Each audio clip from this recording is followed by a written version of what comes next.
Hello, today we're going to discuss exponents and some of the basic essential properties of exponents. So I'm sure at some point you've seen something in this form. So let's say a to the n, where a is some number. So what does this mean? That means we take a and we multiply it by itself n times. Right? That's what an exponent means. So a squared is a times a. A cubed is a times a times a, and so on. Now, a little note about how we say this. This can be said a squared, can be a to the second power, can be a to the 2. Similarly, this a to the n can also be a to the nth power, a to the power of n, any variation of those terms, it all means the same thing. So, let's do a couple examples of these, just to kind of get our feet wet and get used to exponents. Alright, so let's say that we had 3 squared. All that is 3 times 3, which is just 9. Similarly, let's say we had 5 to the third. That's just 5 times 5 times 5. Which is 125. So you can see how this works. Alright, well let's say that we had something in this form. Let's say we had x to the nth power, and we wanted to multiply it by x to the nth power. Alright, well, let's write this out and see if we can come up with some law for what it equals. So this is x times x. This is all in the nth power. And then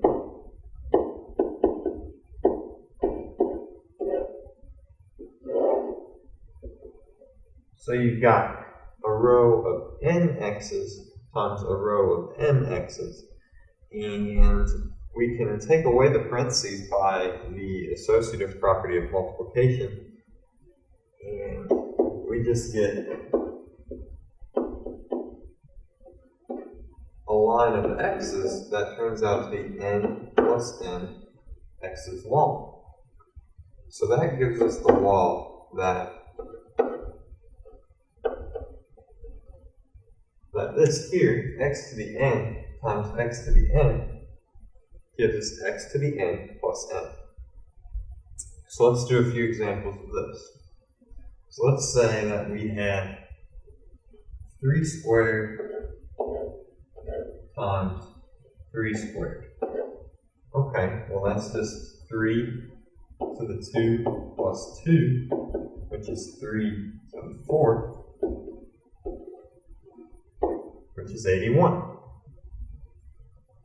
Alright, so let's look at another law. Let's say that we had some number x to the n, and let's say this was raised to the nth power. Alright, so let's write this out. All this is x to the n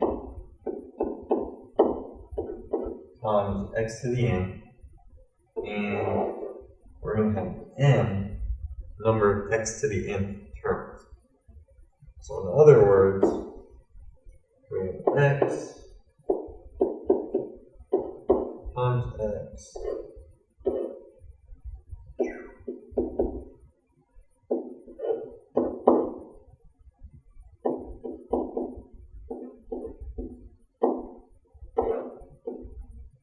so we have all of these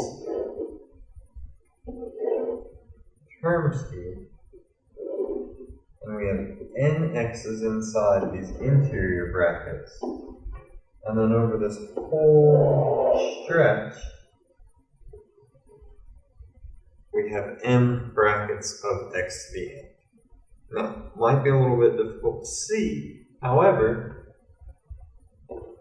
x to the n taken up to the nth power is simply x to the n times m.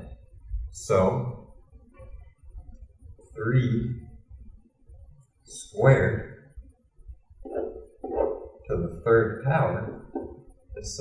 3 to the 6th power. Now, one thing to note about these laws is that in order for these to work, the base has to be the same. So, let's say we had 2 to the 3rd times 3 squared. Okay, this is not, there's really no law for this. We're not going to say that it's 6 to the 5th. We're not going to say that it's, I don't know, 2 to the 5th. We're not going to say that it's 3 to the 5th. We actually have to evaluate those and multiply them out.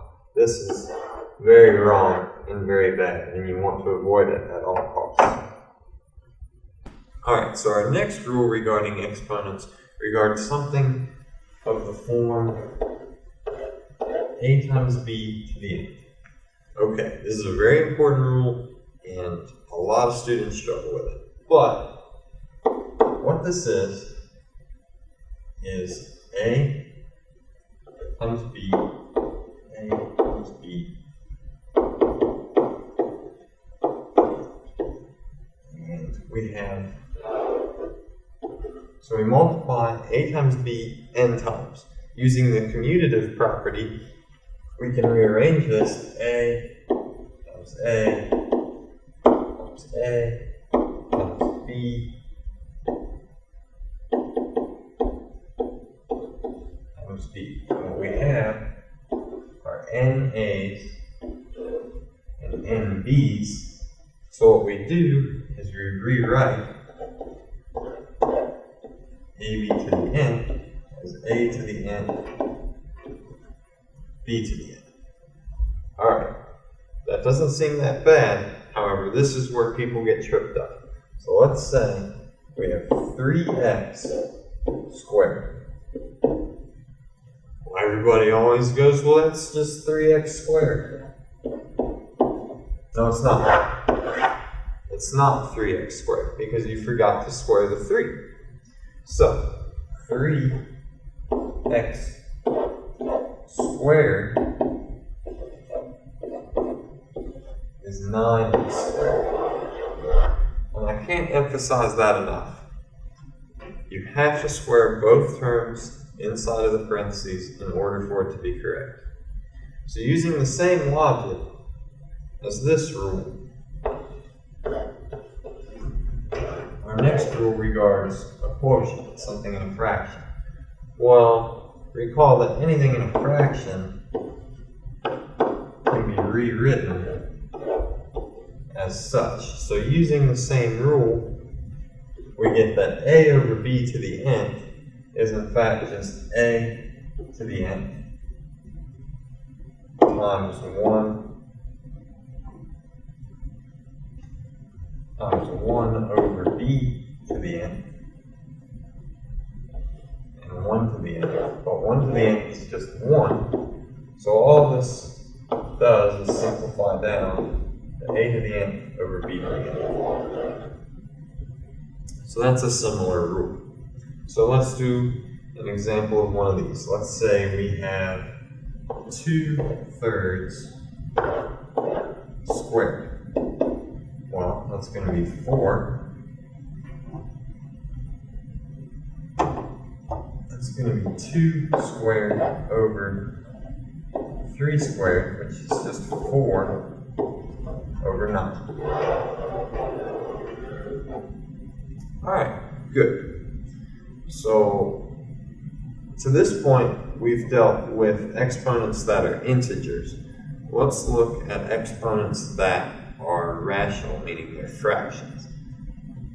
The same rules will apply, but let's interpret what these rational exponents actually mean. So let's say we have x to the 1/4 times x to the 1/2. Alright, well that's going to equal x to the 1/4 plus x, or plus 1/2, which is simply x to the 3/4. Okay, but what does that actually mean? Well, let's look at an example and see if we can interpret these rational exponents. So if we have 4 to the 1/2. Alright, well let's set it equal to x and evaluate what x is. So let's say 4 to the 1/2 equals x. So in order to get rid of this 1/2, we're going to square both sides. And of course this left side we know becomes just 4. We multiply the exponents when we take it to a power. So 4 to the 1. And the right side is just x squared. So now x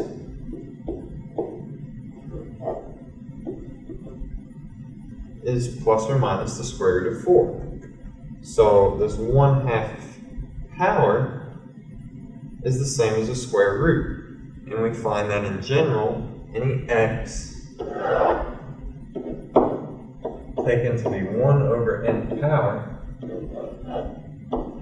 is simply the nth root of x.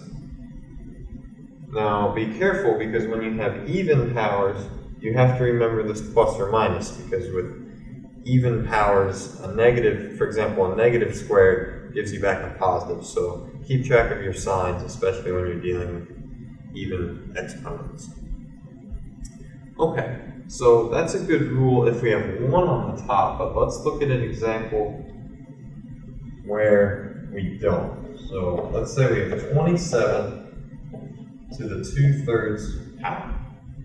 Alright, in order to evaluate this, we're going to rewrite it as 27 to the 1/3 squared.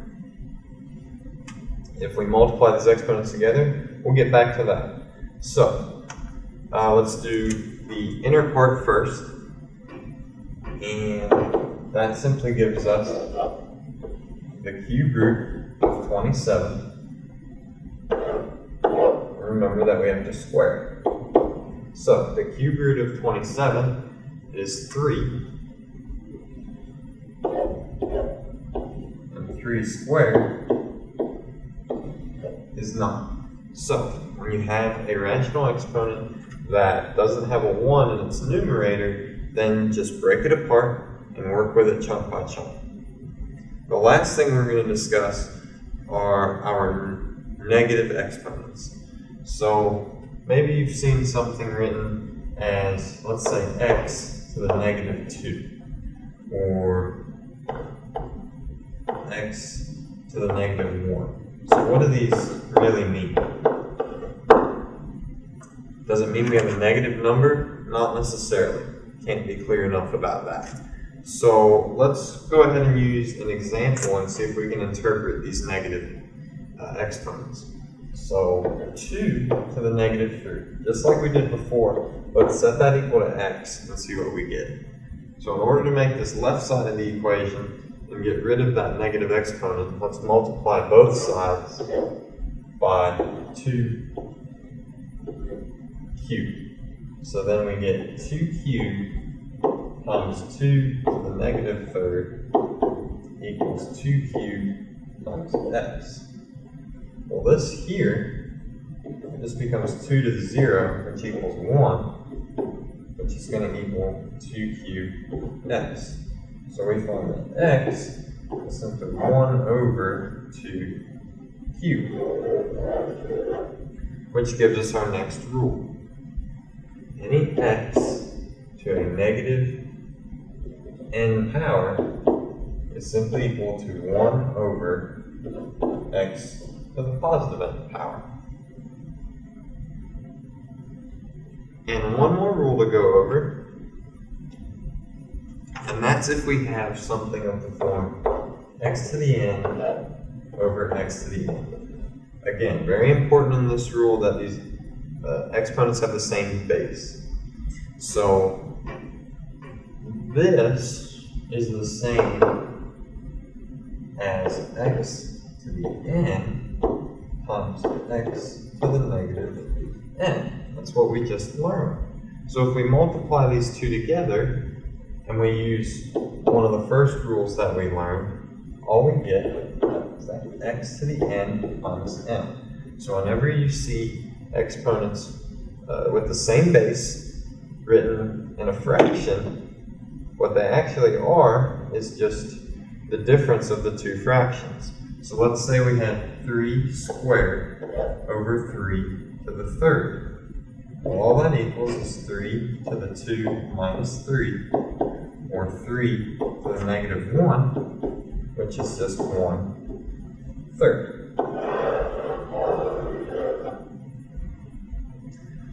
That should be all you need to know about exponents to get yourself started and get off on the right track this semester.